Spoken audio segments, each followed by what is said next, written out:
में ये कहा गया कि जब भी दो या दो से ज्यादा लोग अगर कहीं पे मिलके अगर ईश्वर को याद करें या एक कॉमन पर्पस के लिए अगर वो इकट्ठा होते हैं तो ब्लेसिंग शावर होती है, जो भी आपकी दुआ है वो कबूल होती है। और आज मैं देख सकता हूँ करीबन 1200 से 1500 लोगों के बीच में आज मेरे सामने लोग बैठे हैं इस ऑडिटोरियम में, और हम सब एक कॉमन पर्पस के लिए बैठे हैं। तो इस बात में कोई शक नहीं कि ये प्रीमाइसेस इस समय किसी टेंपल, किसी मंदिर या किसी मस्जिद या किसी गुरुद्वारे से कम नहीं। और हम सब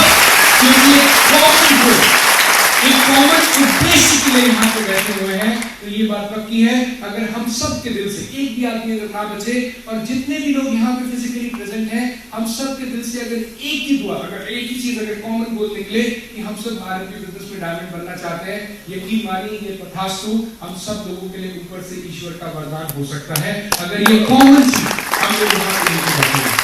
देखिए, फेथ के ऊपर मैं आपको बताने से पहले मैं आपको दो इंसिडेंट्स बताता हूँ। लास्ट वीक ऑफ जनवरी 1948 दो इंसिडेंट्स अलग अलग हुए। पहला इंसिडेंट हुआ महात्मा गांधी जी के साथ। अगर आप महात्मा गांधी जी की बायोग्राफी को कभी पढ़ेंगे तो महात्मा गांधी जी ने ये बात अपनी बायोग्राफी में आप पढ़ सकते हैं, उन्होंने ये कही जिस दिन उनको he was shot dead, उससे 2 दिन पहले उन्होंने ये चीज कही थी, it seems that this country no more needs me, and if in this course bullets will pierce my heart and I can hold the name of my Lord on my lips, I will believe that I have led one spiritually aligned life।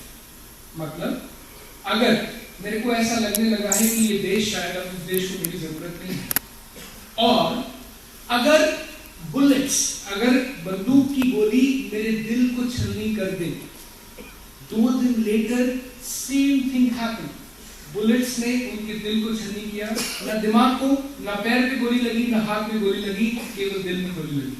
और उस particular moment पे अगर मैं अपने ईश्वर का नाम अपने मुंह पे ले पाया तो मैं मान जाऊंगा या मैं मान लूंगा कि मैंने एक स्पिरिचुअली अलाइंड लाइफ जी। And exactly he did that. जैसे ही वो उनको गोली लगी, उनके मुंह से जो आखिरी शब्द निकले वो थे हे राम, हे राम, हे Ram. That is the power of faith. Not only that you can do wonders in life with faith, यहां तक कि आप मरने वाले हैं तो आप कैसे मरना चाहते हैं, आप इस चीज को भी निर्धारित कर सकते हैं। ये फेथ की ताकत है। दूसरा इंसिडेंट, एक नॉर्मल स्कूल टीचर कलकत्ता के अंदर एक स्कूल में पढ़ाती है, और उन्हें जीवन में इतना भी खुद पे कॉन्फिडेंस नहीं या विश्वास नहीं कि she can become head of the school. Head of the department को छोड़िए, हेड ऑफ द स्कूल बनने की भी कॉन्फिडेंस उनके अंदर नहीं है। वो कलकत्ता की गलियों से जा रही थी, और कलकत्ता की गलियों के अंदर जो लोग कलकत्ता को बेहतरीन जो ज्यादा जानते हैं, कलकत्ता की गलियों में स्ट्रीट्स पे लोगों का मरना बड़ी आम सी बात है। उनके सामने एक इंसान मर रहा था, उन्होंने उसको लिया और वो हॉस्पिटल से हॉस्पिटल गई। हर हॉस्पिटल ने उनको एक ही जवाब दिया कि जिस तादाद में कलकत्ता में लोग सड़कों पे मर रहे हैं, अगर हर अस्पताल इन मरीजों को अगर देखने लगे तो हम लोग अपने अस्पतालों को चला नहीं सकते। और वो पर्सन उनके हाथ में मर गया। That particular moment changed her life। उस पर्टिकुलर क्षण में उनको केवल एक ही समझ में आई कि आज इतने इंस्टीट्यूशंस हैं जो लोगों को इज्जत से जीना सिखा रहे हैं, ऐसा कोई इंस्टीट्यूशन क्यों नहीं कि इंसान चैन से मर सके। Why man cannot die with dignity? इस सोच के साथ वो मिशनरीज के पास गए और उन्होंने जाके अपनी इच्छा जाहिर की कि मैं एक ऐसी मिशनरी बनाना चाहती हूं जो मरने वालों को मदद करे। लेकिन क्योंकि उनको उस पर्पस के लिए उनको कलकत्ता नहीं बुलाया गया था, she was denied the permission. When she was denied the permission, she said no problem, आप मेरी मदद नहीं करेंगे, मैं अपने दम पे करके दिखाऊंगा।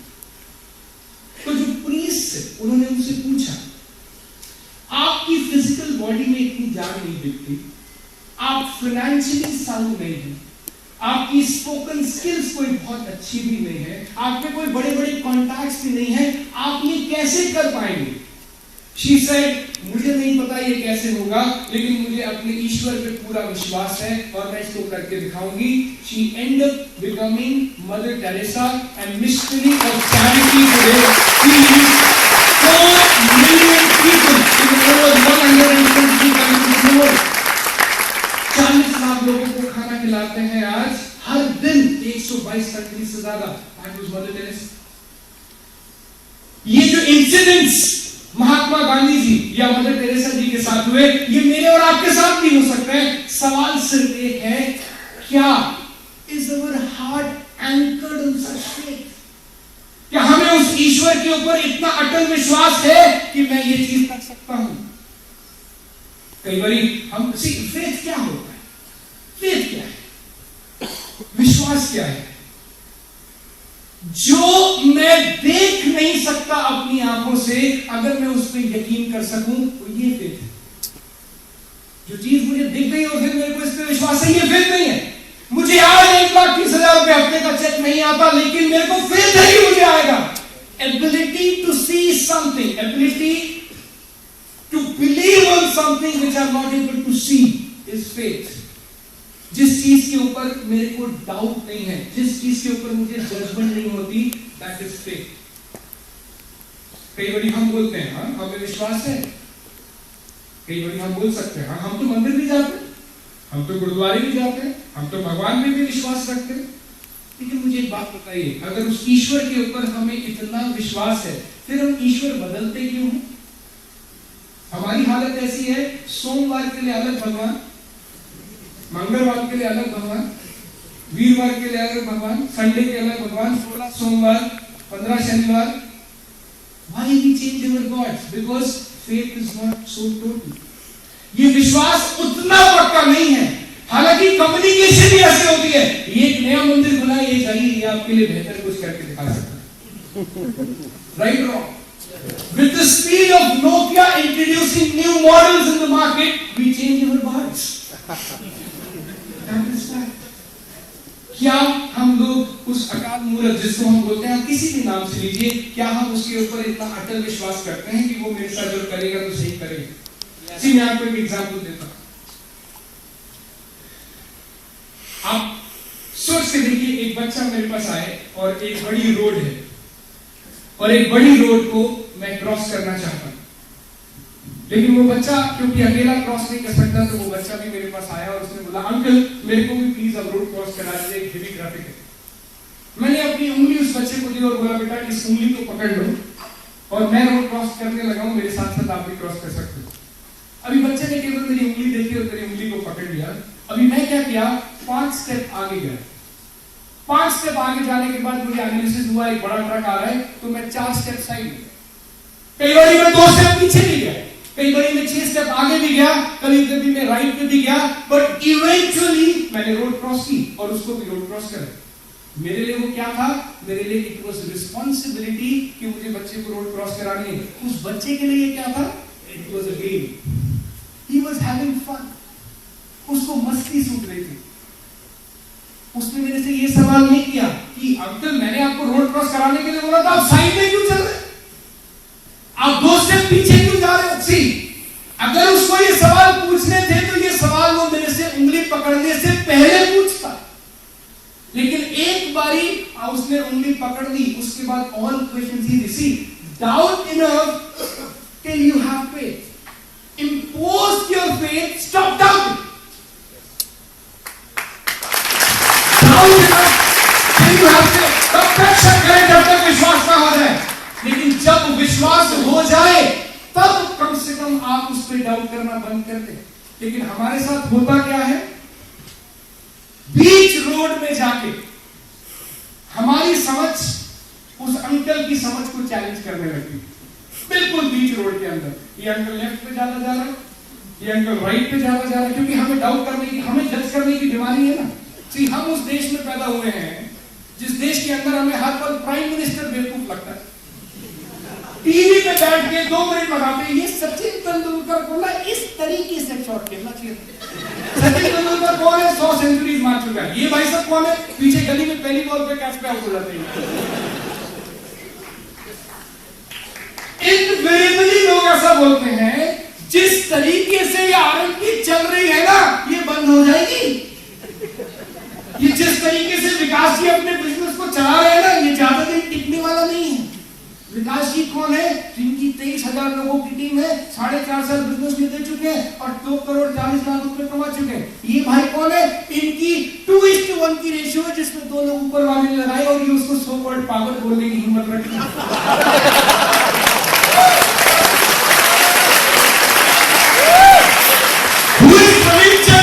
Praveen Chandran is handling a company of 3,000 crore, but we judge his judgment. हमें उसके डिसीजन के ऊपर ना इस तरीके से ऐसे होना चाहिए। अरे मेरे भाई, स्टॉप डाउटिंग। सी, हम लोगों के साथ दिक्कत क्या है? हम 2 मिनट लगाते किसी की उंगली पकड़ने में, बट सबसे बड़ी प्रॉब्लम क्या है? बीच रोड में जाके शक के वजह से हम वो उंगली छोड़ के किसी और अंकल की, फिर कभी इस और अंकल की उंगली, कभी इस और, यही आप हो रहा है। एक अप्लाई को मैंने मारना शुरू किया, मैंने बोला भाई ये मुझे सॉफ्टवेयर बनाएगा।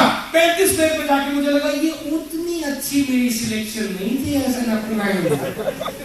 मेरे हिसाब से ये दूसरा वाला बेटर है। You will change company. Then you will change another. Some people are changing companies. Not only uncles. Some people are changing families.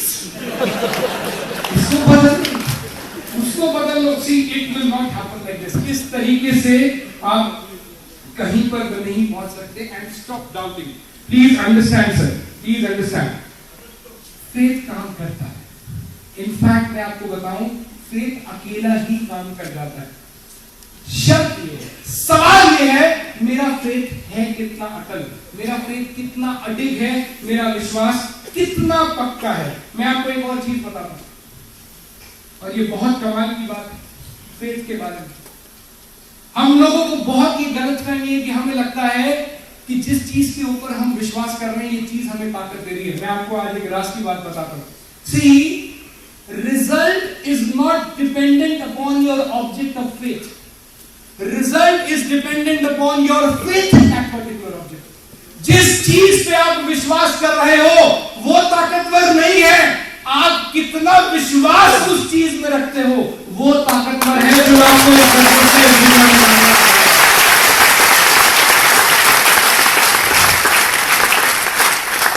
कुछ लोगों के लिए राहुल रेजा जी काम कर जाते हैं, कुछ लोगों के लिए गौरव मेहरा जी काम कर जाते हैं, कुछ लोगों के लिए दीपक बजाज जी काम कर जाते हैं, लेकिन कुछ लोगों के लिए वही दीपक बजाज जी काम नहीं करते। दीपक बजाज जी तो दोनों केसेस में सेम ही थे, और ये तो हम सब लोगों को मैथ्स टीचर ने भी बताया। एक टीचर ने अगर 100 लोगों की क्लास को अगर पढ़ाया, तो उसमें से एक बच्चे के अगर 98 आ रहे हैं और दूसरे बच्चे के 32 आ रहे हैं, तो प्रॉब्लम टीचर में नहीं है, there is something wrong with the student only. इससे फर्क नहीं पड़ता विकास गर्ग जी कितने पावरफुल हैं, फर्क इस बात से पड़ता है आपका विश्वास विकास जी में कितना पावरफुल है, वो आपको आने की बिजनेस में बताएगा। प्लीज अंडरस्टैंड, हम लोगों ने ये बहुत बड़ी एक ह्यूज एरर ऑफ जजमेंट है हम लोगों का।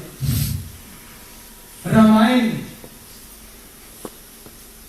हनुमान जी और रामचंद्र जी के कैरेक्टर को अगर आप रीड करेंगे, हनुमान जी के लिए रामचंद्र जी भगवान से भी बढ़कर थे, ठीक नहीं? उनकी रिस्पेक्ट रामचंद्र जी के लिए इतनी थी कि जब रामचंद्र जी खड़े होते थे तो हनुमान जी को लगता था कि मैं अपने भगवान के सामने सीधा खड़ा होगा तो वो डिसरिस्पेक्ट है, इस वजह से वो अपनी नीज को बेंड करके खड़े होते थे। और जब रामचंद्र जी बैठ जाते थे तब उनके बैठने पे उनको लगता था अगर मैं खड़ा हूं तो उनके लिए फिर से डिसरिस्पेक्ट है, तो वो हमेशा उनके चरणों के अंदर बैठते थे। आप कितनी भी फोटोग्राफ्स देखिए, हमेशा अगर रामचंद्र जी आपको खड़े मिलेंगे फोटो में तो हनुमान जी ऐसे मिलेंगे, रामचंद्र जी अगर बैठे मिलेंगे फोटो में तो हनुमान जी आपको उनके चरणों में मिलेंगे। इतना गहरा रिश्ता, इतना गहरा विश्वास, इतना ज्यादा भक्त और भगवान के आपस का रिश्ता, इतने गहरे रिश्ते के बाद भी हनुमान जी रामचंद्र जी को बोलते हैं, Rama, my faith in you is more powerful than you. Ramchandra ji बोलते हैं, how it is possible? How can be your faith in me is more powerful than me? And he says, केवल आपका नाम लेके लेके मैं लंका को जला के वापिस आ गया। केवल आपका नाम पत्थर पे लिख के मैंने एक ब्रिज बना दिया, आपको एक ब्रिज चाहिए चलने के लिए, मेरे लिए आपका नाम ही काफी है। और हम सब लोगों ने सुना है राम बड़ा या राम का नाम बड़ा, हम लोग बोलते कि नहीं बोलते? सच्चाई है, बात राम का नाम नहीं है, बात इसकी है राम बड़ा या राम में आपका विश्वास बड़ा। यकीन मानिए आपका विश्वास ही बड़ा, आपके विश्वास में कितनी ताकत है वही बड़ा। ये आरएमपी बिजनेस उतना ताकतवर नहीं, मैं यूं कहूं कि आरएमपी बिजनेस में ताकत नहीं है, आपका आरएमपी बिजनेस में कितना विश्वास है वो ताकत रख रहा है आपको आरएमपी बिजनेस से बताने का।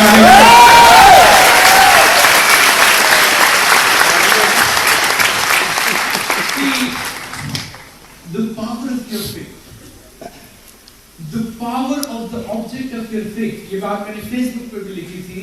The power of the object of your faith is derived from the power of your faith in the object.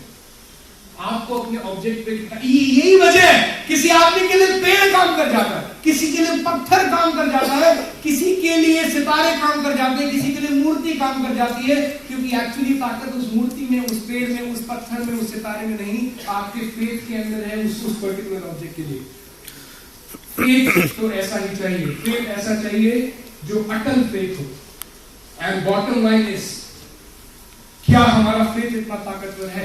क्या मैं अपने अपलाइन के सामने खड़ा होकर उसकी आंखों में आंखें मिला के ये बोल सकता हूं, माय अपलाइन, मेरा फेथ आपके अंदर आपसे भी ज्यादा ताकतवर है, मेरे को आरएमपी बिजनेस के अंदर डायमंड बनने से कोई नहीं रोक सकता?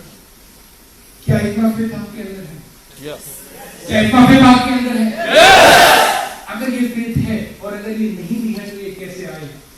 जानना चाहते हैं? Yes. फेथ आएगा कैसे? बोलना बड़ा आसान है, फेथ करिए, फेथ होगा कैसे? Only surrender will lead to you this way.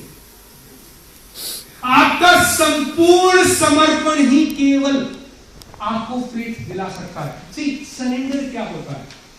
आपने सुना होगा पहले के एपिसोड्स में दो राजा के बीच में लड़ाई हुई, एक राजा हार गए, एक जीत गए। जो राजा हार गए एज रिचुअल वो अपने सर का क्राउन जीते हुए राजा के चरणों में रखा करते थे। ये जो रिचुअल है ये क्या सिंबलाइज करता है?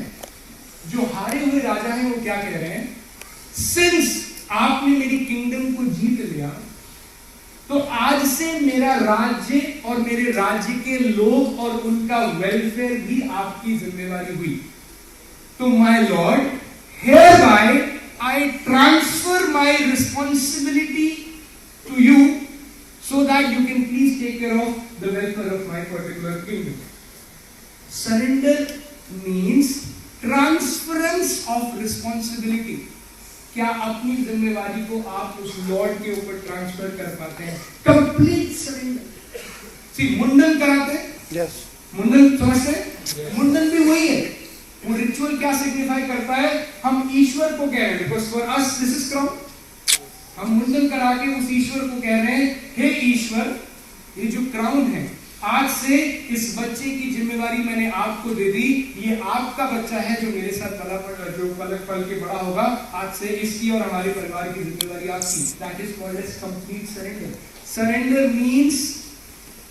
Means transference of responsibilities. Surrender का मतलब है, समर्पण का मतलब है अपनी जिम्मेवारियों को आपने ईश्वर के ऊपर ट्रांसफर कर दिया कि आज से आप मेरी जिम्मेवारी लो, आप मेरे को ड्राइव करो। देखिए जीवन में आप कोई भी सब्जेक्ट पढ़ने के लिए जाएंगे, सबसे पहले रिक्वायरमेंट जो आपसे दी जाती है that is are you capable of surrender. आप म्यूजिक सीखने जाइए, आप कराटे सीखने जाइए, आप गाना सीखने जाइए, सबसे पहले रिक्वायरमेंट जो आपके टीचर को आपसे होगी वो एक ही है, क्या आप उस अनक्वेश्चनड सरेंडर के लिए तैयार हैं? Please understand. देखिए अगर आप कोई ऑब्जेक्टिव सब्जेक्ट पढ़ रहे हैं, अगर आप फिजिक्स पढ़ रहे हैं, केमिस्ट्री पढ़ रहे हैं, अगर आप मैथमेटिक्स पढ़ रहे हैं, अगर आप कोई ऑब्जेक्टिव सब्जेक्ट पढ़ रहे हैं तो उस सब्जेक्ट को आप बिना इस बात से मतलब हुए कि आप उस टीचर के बारे में क्या धारणा रखते हैं, you can learn that subject. लेकिन अगर आप कोई सब्जेक्टिव सब्जेक्ट पढ़ रहे हैं जहां पे it is not mere transfer of thoughts, it is transference of energy. See एक म्यूजिक टीचर आपको म्यूजिक नहीं सिखा रही, केवल she is transferring herself into you. अगर आप कोई सब्जेक्टिव सब्जेक्ट पढ़ने के लिए जा रहे हैं, बिना समर्पण के सब्जेक्टिव सब्जेक्ट को लर्न करना असंभव है। आरएमपी बिजनेस भी एक सब्जेक्टिव सब्जेक्ट है। यहां पे अगर एक एमरल्ड आपको आके स्पीच दे रहा है, तो जब तक आपकी धारणा उस एमरल्ड के लिए अच्छी नहीं होगी, because he is trying to transfer himself into you, जब तक आप वो द्वार नहीं खोलोगे सरेंडर करके, नथिंग विल हैपन। एक बार स्टूडेंट्स की स्ट्राइक हुई और स्टूडेंट्स ने ये बोल के स्ट्राइक की कि हमारे टीचर को कुछ नहीं आता, हमें तो उनसे ज्यादा आता। तो टीचर के जो हेड थे उन्होंने उन बच्चों को बुलाया और एक बोर्ड लिया और उस पे लिखा 1000 और उनसे पूछा क्या नंबर है सर ये? तो उसमें से एक स्टूडेंट ने जोर से बोला 1000। उन्होंने एक और 0 ली और 0 के आगे लगाई और पूछा अब कितना वैल्यू हुआ? सर 10,000। Very good. अब उन्होंने एक और 0 ली और एक से पहले एक और 0 लगाई, बोले अब कितना वैल्यू हुआ? 10,000। बोले पहली बार जब मैंने एक 0 लगाई तो आपने वैल्यू बढ़ा के 10,000 कर दी, अब की बार मैंने 0 लगाई तो आपने वैल्यू क्यों नहीं बढ़ाई? बोले वो सब मेरे को नहीं पता, मुझे इतना पता ही अभी भी 10,000 ही है। Then he told him, I tell you the reason. Whenever one insignificant number will follow one significant number, it will gain a value. Whenever one insignificant number will try to be ahead of the significant number, it will not gain any value.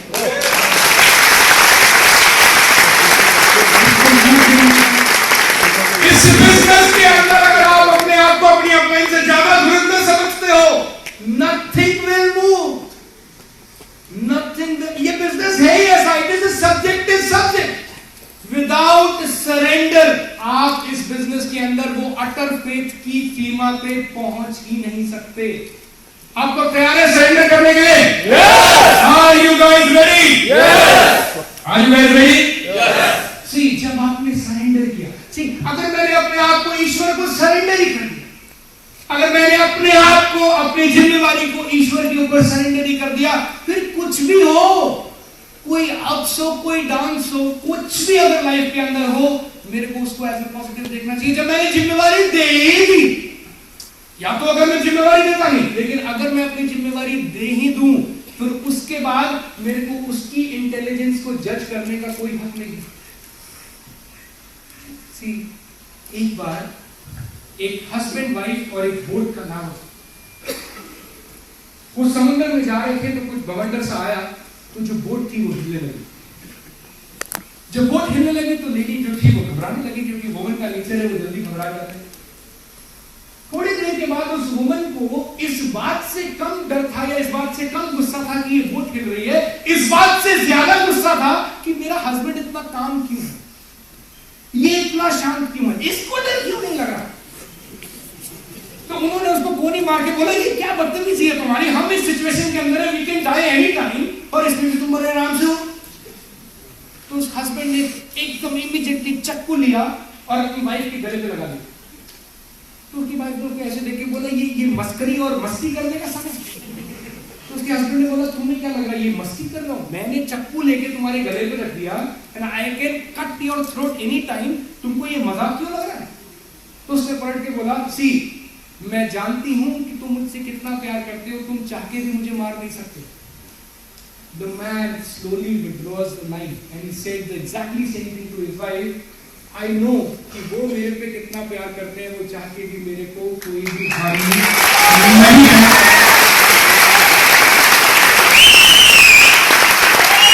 क्या आप अपने ईश्वर से इतना प्यार करते हैं?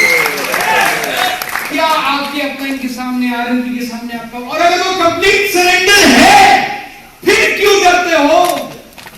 ऊपर नीचे जो भी होगा, सी, अगर मैंने अपनी जिम्मेवारी को ट्रांसफर कर दिया 100%, फिर वो जो लेफ्ट और राइट वो जो मेरा मास्टर कर रहा है, it will become a game for me, it will become a word of enjoyment for me.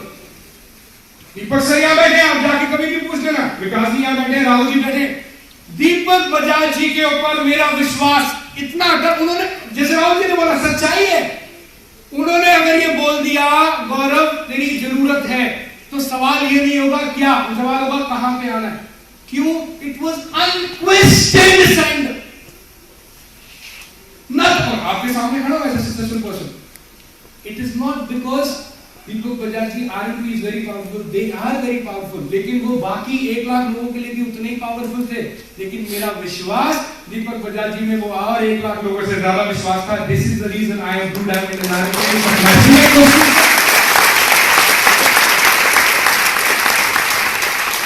Please understand. Unquestioned faith चाहिए. और वो अनक्वेश्चनड फेथ तभी आएगा जब अनक्वेश्चनड सरेंडर होगा. बिना कोई सवाल पूछे, बिना कोई जजमेंट किए आपका सरेंडर अनक्वेश्चनड होगा. और जब आपके जीवन में ऊपर नीचे आएगी, तब ऊपर नीचे के समय आपको हक नहीं रखता अपने मास्टर के ऊपर जज करने के लिए कि यार ये मेरे को मरवा तो नहीं देगा. अगर 100% ही सरेंडर है, फिर आपको विश्वास ऐसे रखना पड़ेगा ये मुझसे इतना प्यार करता है, ये मेरे को तकलीफ जितना मर्जी कोशिश कर ले लेकिन मेरे को तकलीफ में ज्यादा देर देख ही नहीं सकता. और सरेंडर कैसे आए? हेलो, सवाल तो ये थी. हेलो, आप लोग सुन रहे हैं मेरी बात? सरेंडर. आप ये सोचिए, सपोजिशन के लिए अगर मैं बोलूं कि मैं एक पेड़ पे बैठा हूं, अभी मैं पेड़ की ऊपर वाली डाली पे बैठा हूं और पेड़ की नीचे वाली डाली पे आप. ऊपर वाली डाली पे जहां पे मैं बैठा हूं, मेरे विजन से मेरे को दिखाई दे रहा है कि एक बैलगाड़ी आ रही है और मैं नीचे बैठे वाले व्यक्ति को आपको ये बात बोलता हूं, एक बुलेट कार्ट आने वाला है. अभी क्योंकि आप नीचे वाली डाली पे बैठे तो आपको वो बुलेट कार्ट अपने एल्टीट्यूड से दिखाई नहीं दे रहा, तो आप मेरे से पलट के बोलते हो एक बुलेट कार्ट नहीं आ. मैं आपको फिर बोलता हूं मैं देख पा रहा हूं एक बुलेट कार्ट आ रहा है. वो फिर आपको पलट के मेरे को बोलते हैं अरे यार मैं देख रहा हूं कोई बुलेट कार्ट नहीं आ रहा. नाउ मैं उनसे बहस नहीं करूंगा because one intelligent person will not argue with the food and if he argues he is not an intelligent person. और मैं आपसे बहस इसलिए भी नहीं करूंगा क्योंकि मैं भी उसी नीचे वाली डाली से ऊपर आया हूं, तो मेरे को अचानक से रियलाइज हुआ हाँ बात तो ठीक है, मैं भी तो जब नीचे बैठा था ऊपर वाले को बेवकूफी बोल रहा था, ऐसे 21 कुछ नहीं होता, बेवकूफ बढ़ाने लगे. 20 minutes later आपकी एल्टीट्यूड से भी आपको वो बुलेट कार्ट आते हुए दिखता है और अचानक से जैसे ही वो आपको वो दिखता है आपको एकदम से फीलिंग आती है माय गॉड मेरे ऊपर वाले जो लोग बैठे हैं वो मेडिकल कर रहे हैं.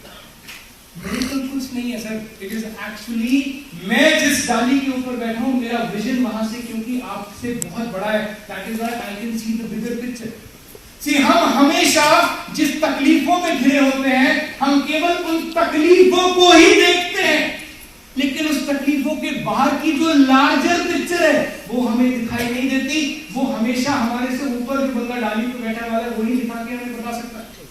आज अगर आप में से कोई आदमी 100 पे है और वो स्ट्रगल कर रहा है और आपका पर्ल अगर आपको बोलता है सर आप एग्जीक्यूटिव हैं, आप स्ट्रगल कर रहे हो, मैं इसी स्ट्रगल से गुजरा हूं और मैं आपको बताता हूं 2 महीने के अंदर आप जिस तरीके से मेहनत कर रहे हो you will become a silver, और आप सिल्वर बन जाते हो. आपको लगता है पर्ल बहुत सुंदर है, बहुत बढ़िया बात कह रहा है, लेकिन एक्चुअली में वो पर्ल इसलिए बात कर रहा है क्योंकि आप अपनी सिचुएशंस में शायद उस लार्जर पिक्चर को नहीं देख पा रहे, लेकिन वो पर्ल उस डाली से ऊपर बैठा है. That is why he is able to see the larger picture. Please understand sir, इस बिजनेस के अंदर आपको अगर उस डाली से ऊपर जाना है, और फेथ और vision is same. See faith spiritual language में अगर आप बोलेंगे तो फेथ बोल सकते हैं, बिजनेस लैंग्वेज में अगर आप बोलेंगे तो विजन बोल सकते हैं. हेलो मेरी बात समझ में आ रही है? प्लीज अंडरस्टैंड सर, आज की तारीख में अगर आपको ऊपर वाली डाली पे पहुंचना है तो ऊपर वाली डाली पे पहुंचने के लिए वो स्ट्रगल्स को फेस करनी पड़ेगी. See, once upon a time, when bamboo was cut, एक पेड़ कटा, पेड़ की डाली कटी और बाकी सब जो उसके आसपास बैम्बूस थे वो खुशी से हंसे, केवल एक ही रोया, दर्द से कराया. जब दर्द से कराया तो उसके बाद उसने अपने ईश्वर को बोला माय लॉर्ड मेरे को इतना पेन क्यों दिया. कुछ समय के बाद उसके ऊपर की परत छीनी गई, बाकी जो और लोग थे वो और हंसे, वो और ज्यादा रोया और ज्यादा कराया माय लॉर्ड बस करो, और मेरे को तकलीफ आप क्यों दे रहे हो. कुछ समय के बाद उसके अंदर छेद हुए. जब छेद हुए तो बाकी लोगों ने बड़े ईश्वर से दुआ करी, भगवान का शुक्र है हम बच गए, अकेला वही था जो दर्द से रो पड़ा, खून के आंसू रो पड़ा कि ईश्वर मेरे अंदर इतना ज्यादा आपने छेद करके इतना दर्द क्यों किया। लेकिन one day he realized that God had a larger plan। जिस दिन उसने ये देखा कि ऐसे ही किसी 5000 हॉल की गैदरिंग के अंदर उसको जब स्टैंडिंग ओवेशन मिली तो उसको ये महसूस हुआ कि मैं राम प्रसाद शर्मा जी की बांसुरी बनने के लिए इतने दिन से गुजरा। That is why my God has a larger plan.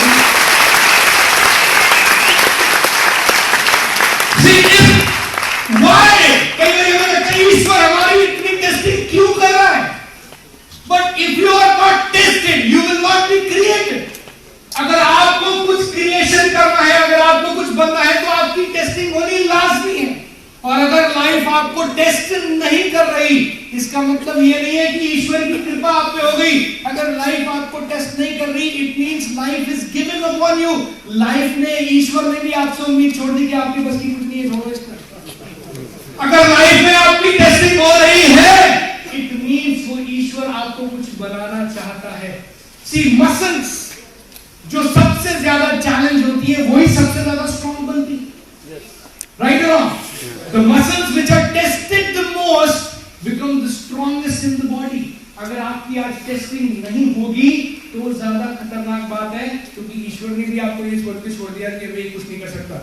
जो लोगों की टेस्टिंग नहीं हो रही they are actually the rejects and there is no easy way to the top। ऊपर पहुंचने का, ये राहुल जी ने जो दिखाया, ऊपर पहुंचने का कोई आसान तरीका नहीं है, किसी भी तरीके नहीं। अगर आपको लगता है कहीं और किधर जाके अगर आपको शॉर्टकट मिलेगा, मिल ही नहीं सकता, क्योंकि ऊपर पहुंचने के लिए वो टेस्टिंग से तो हर इंसान को गुजरना ही पड़ेगा। And all those who have surrendered and transferred their responsibility, this pain is no more a pain। वो दर्द होता तो है लेकिन वो दर्द लगता नहीं। सच्चाई बता रहा हूं मैं आपको। आप जिम जाइए 5-6 दिन के बाद दर्द लगता है। Hello, because you become habitual. Vikas ji कल मैं विकास जी के साथ था। विकास जी ने 3-4 लोगों से मेरे को मिलवाया अलग अलग मीटिंग्स के अंदर, और हर बात विकास जी ने एक बात बोली, सर आप अपने घर से चल के भी नहीं आए, आपके घर पे आए हो। गौरव मैंने जी सुबह 5 बजे के नोएडा से चले हुए आपसे मिलने के लिए नॉन स्टॉप में लुधियाना आए। लेकिन उस समय मैंने रियलाइज हुआ क्योंकि मेरा सरेंडर कंप्लीट है। वो 5 बजे उठ के निकलना घर से दर्द तो है, लेकिन since my surrender is complete वो दर्द मुझे दर्द आजकल लगता नहीं। The pain is no more a pain for me. और सरेंडर कैसे होगा? सरेंडर करना चाहते हैं? यस। सरेंडर होगा कैसे? Only devotion alone will lead to you that surrender. See devotion क्या है? आप एक नींबू लीजिए, नींबू को हॉरिजॉन्टली काटिए, पानी में मिलाइए, थोड़ी सी शुगर डालिए, थोड़ी सी चीनी डालिए, नींबू पानी बनेगा कि? लेकिन 2 लोग नींबू पानी बनाइए, एक के नींबू पानी के अंदर स्वाद आ जाएगा, दूसरे के नींबू पानी के अंदर आपको बिल्कुल बर्बाद करेगा। सेम नींबू पानी, सेम नींबू, सेम चीनी, सेम नमक, एक आदमी के हाथ का स्वादिष्ट लगेगा, दूसरे आदमी के हाथ का आपको स्वादिष्ट नहीं लगेगा। रीजन बीइंग इन सब टैंजिबल, ये सब देखने वाली चीजों के साथ एक और इनटैंजिबल चीज उस अच्छे बनाने वाले ने थी। दैट वाज द डिवोशन जिससे उसने उस नींबू पानी को बनाया। आप आरएमपी बिजनेस को कर तो रहे हो, लेकिन क्या डिवोशन के साथ कर रहे हो? क्या वो इनविजिबल इंग्रेडिएंट है? जब आप प्रोग्राम में बैठते हो तो क्या वो वार्मथ आपकी बॉडी में, आपके हार्ट में आप फील कर सकते हो, या बैठ के सिर्फ एहसान उतार रहे हो कि भैया अपना कुछ कह देगा इससे बढ़िया बैठे रहो यार? सी डिवोशन के बिना सरेंडर कंप्लीट नहीं माना जाएगा। आप किसी को आई लव यू कहिए, आई लव यू आपके कहने के तरीके से सामने वाला बता सकता है कि आप एक्चुअली केवल बोलने के लिए बोल रहे हो या एक्चुअली में आप प्यार उसके लिए महसूस कर सकते हो। राइट है कि रॉन्ग? आप अपने फादर के पैर दबाइए, फादर के पैर टच करते ही आपके फादर, आप अपने फादर के प्रति क्या फीलिंग कर सकते हैं वो पैर के प्रति अपने दिल के अंदर महसूस कर सकते हैं। That is devotion. क्या ये डिवोशन हम सब लोगों के अंदर है? हम सब लोग डिवोटेड हैं। किसी से पूछो, पूजा, मैं रोज हनुमान चालीसा पढ़ता, 20 साल हो गए। ओमपुर वैसे गायत्री मंत्र रोज 10 बार। वो 10 बार तो ठीक है पाजी, लेकिन वो 10 बार किस तरह? बाइक पे ऑफिस जाते हुए ओमपुर हाँ सर, बस एक सेकंड सर, हाँ 5 मिनट पहुंच गया सर, ओके। ये डिवोशन है। आपको लगता है इस तरीके से प्रेयर कबूल हो रही? वीडियो मल्टीटास्किंग जब पूजा कर रहे हैं, please understand, it is not the quantity of prayer you are offering, it is the quality of your prayer you are offering. It is not the quantity of appreciation you do for your downlines and uplines, it is the quality of words. कोई इंसान 2 शब्दों के अंदर केवल सामने वाले का दिल जीत सकता है। कोई इंसान पूरे दिन खड़ा होकर किसी की तारीफ कर ले तो भी उसको लगेगा साला बोल तो झूठी रहा है, मुझे पता चला। What is missing, sir? Only the devotion is missing. Please understand, sir. Akbar के दरबार, अकबर एक बार जंगल में गए और नमाज का टाइम था तो अकबर नमाज के लिए बैठे। अभी जब वो नमाज पढ़ रहे थे तो अचानक से एक लेडी भागते हुए उनके सामने से निकल के अपने जंगल में चली गई। तो बहुत गुस्सा आया अकबर को और अपनी पूजा खत्म करने के बाद उसने अपने सिपाहियों को बोला उस लेडी को पकड़ के लाओ। वो लेडी को बुला के उन्होंने बोला, तुमको पता नहीं जब कोई आदमी पूजा कर रहा है तो उसको डिस्टर्ब नहीं करते, और मैं तो यहाँ का राजा हूं, तुमने इतनी बड़ी गुस्ताखी मेरे लिए कर दी मेरे सामने। तो उस लेडी ने पलट के अकबर को बोला, राजा जी पहली बात अव्वल तो मैं माफी चाहती हूँ, मैंने आपकी पूजा में खलल डाली, लेकिन मैं आपको सच बताऊं तो पहली बात मुझे ये पता ही नहीं कि आप यहाँ के राजा हो। दूसरा, मैंने अपने पति की चीखने की आवाज सुनी और उनकी आवाज से मुझे समझ आ गया कि वो कहीं गिर गए, इस वजह से वो चीखे। And due to my unconditional love and devotion for him, मैं यहां से भागी और मेरे को ये पता भी नहीं चला कि मैं कब आपके सामने से निकली। आप मुझे एक बात बताएं, क्या ये बात सही है? ये कैसी विडंबना है कि मेरा डिवोशन मेरे पति के लिए इतना था कि मुझे ये भी पता नहीं चला कि राजा के सामने से मैं भाग के चली गई, और आपके डिवोशन आपके भगवान के लिए इतनी कम है कि आपको सब समझ आ रहा था कौन सी पत्ती हिल रही है, कौन बंदा भाग रहा है, चिल्ला रहा है।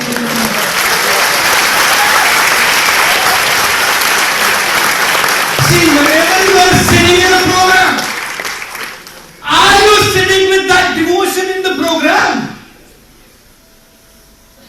Sir, मैं प्रोग्राम में गया था, डिस्टर्बेंस बहुत थी, बहुत ही। क्या डिवोशन थी आपकी? फिर कौन से डिवोशन के साथ इस प्रोग्राम के अंदर बैठे हो?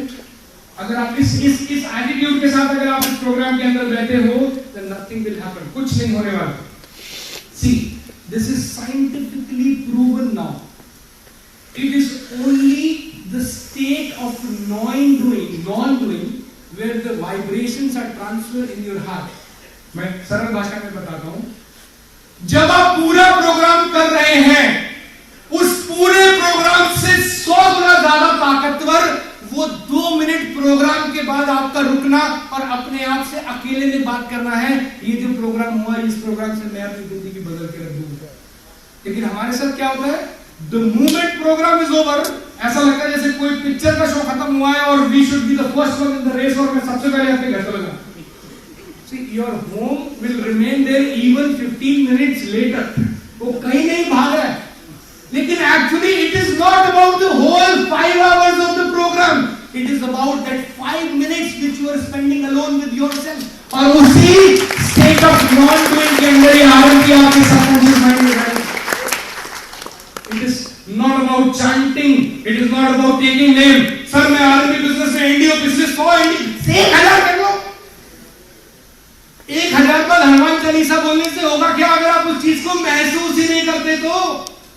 जब भी आरएमबी का लोगो आता है, मैं 100 ताली बजाता हूँ, 1,000 ताली बजा लो, उस ताली से कोई फर्क नहीं पड़ता अगर आपकी एक ताली अंदर से निकली, वो एक ताली से ही दुआ कबूल है भैया, वो 100,000 तालियों की कोई लेना नहीं है।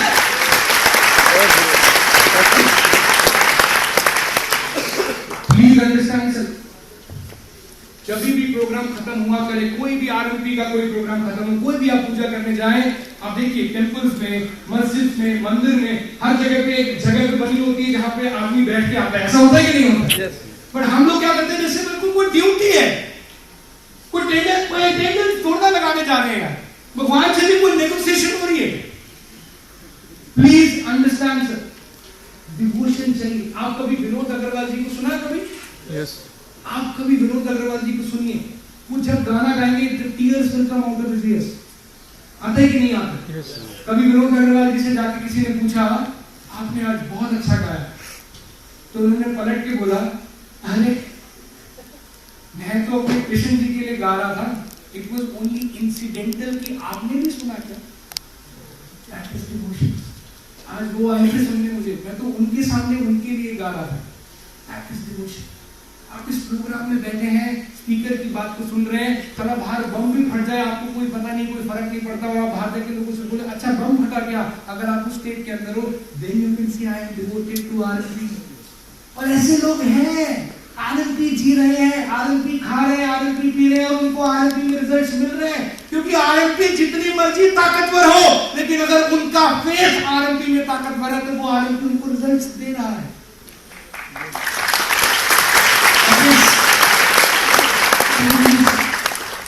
मैं प्रोग्राम्स में जाता हूं सर, मैं हर प्रोग्राम में जाता हूं, मेरी जिंदगी नहीं बदलती। एक बार अनुयायी उन्होंने अपने मास्टर से कहा कि भाई हम अलग अलग स्थानों पे जाना चाहते हैं जहां पे पूजा होती है। उस ट्रिप को क्या कहते हैं? धार्मिक तीर्थ यात्रा। हम तीर्थ यात्रा पे जाने चाहते हैं ताकि हमारी भक्ति बहुत स्ट्रांग हो जाए।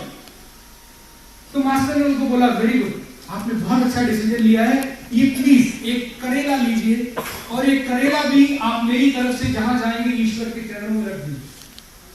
उन्होंने ऐसा किया, वो तीर्थ यात्रा पे गए, 10-15 मंदिर अलग अलग शहरों के अंदर गए, और तीर्थ यात्रा से वापस आए, और उन्होंने मास्टर को बोला मास्टर हम जिस भी मंदिर में गए जहां पे हमने पूजा करी, वहां पे बाइज्जत हमने इस करेले को भी ईश्वर के चरणों में रखा। मास्टर ने बोला वेरी गुड, कमाल कर दिया आपने, अब आप एक काम करो, please go and cook this करेला फॉर मी। उन्होंने वो करेला मास्टर के लिए बनाया और उनको सर्व किया। मास्टर ने पहला स्लाइस खा के बोला सरप्राइजिंग, इतनी बड़ी तीर्थ यात्रा करने के बाद भी ये करेला कड़वा ही है। फटाक से जो अनुयायी थे, जो शिष्य थे, उन्होंने बोला अरे सर ये तो कड़वे रहेगा क्योंकि it is the nature of this karela, तुम ही कड़वा। तो मास्टर ने उनको बोला that is what I am telling to you, please understand, please don't change your gods, please change your nature towards God. अगर वही कर रहा है तो जहां मर्जी